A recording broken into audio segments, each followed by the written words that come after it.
Hello বন্ধুগণ, তোমরা কেমন আছো? আশা করি ভালো আছো, আমিও ভালো আছি। তো আজকে রান্না করতেছি ছোট চিংড়ি দিয়ে মিষ্টি কুমড়।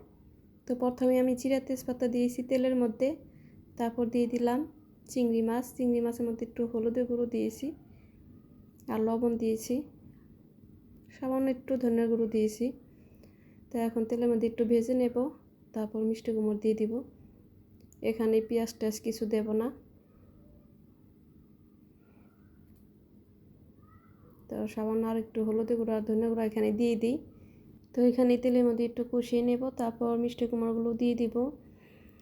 এটা রান্না কিন্তু একদম সিম্পল, কোনো বেশি মশলা লাগে না, কিন্তু রান্নাটা খেতে কিন্তু ভালোই হয়।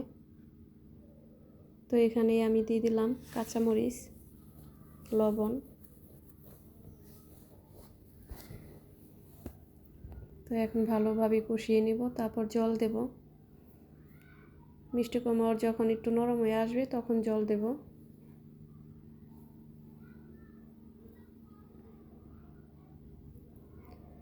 তো চিংড়ি মাছ দিয়ে বা মাছের কাঁটা দিয়ে ঘন্ট রান্না করলে তখন পেঁয়াজ দিই না, পেঁয়াজ ছাড়াই রান্না করি।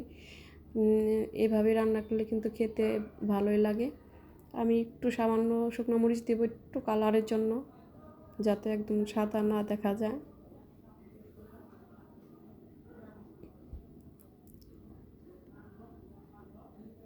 তো মিষ্টি কুমড়োটা একটু নরম হয়ে আসলে তখন জল দিব। আগে জল দিলে হবে কি, মিষ্টি কুমড়োটা গলতে চাবে না, এর জন্য একটু ভালোভাবে কষিয়ে নিতে হবে। তো কষানো শেষ, এখন আমি জল দিয়ে দিব।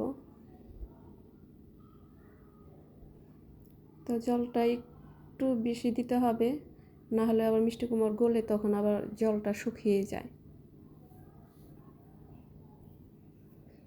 এইভাবে কিন্তু মাছের কাঁটা দিয়ে, ইলিশ মাছের কাঁটা দিয়ে বা যে যেটা মাছ পছন্দ করে ওই মাছের কাঁটা দিয়ে রান্না করলে কিন্তু ভালো লাগে। লাস্টে ধনেপাতা ছিটিয়ে দিয়ে,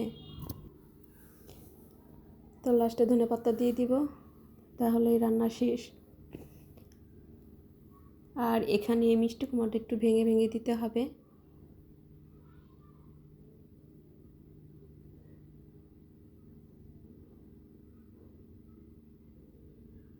রান্নাটা একদম সহজ কিন্তু। আর এখানে আর একটু মানে চিনি দিতে হবে একটু, না হলে ভালো লাগবে না। সামান্য একটু চিনি দিতে হবে, যেহেতু মিষ্টি কুমড়ো সবটার মিষ্টি থাকে না।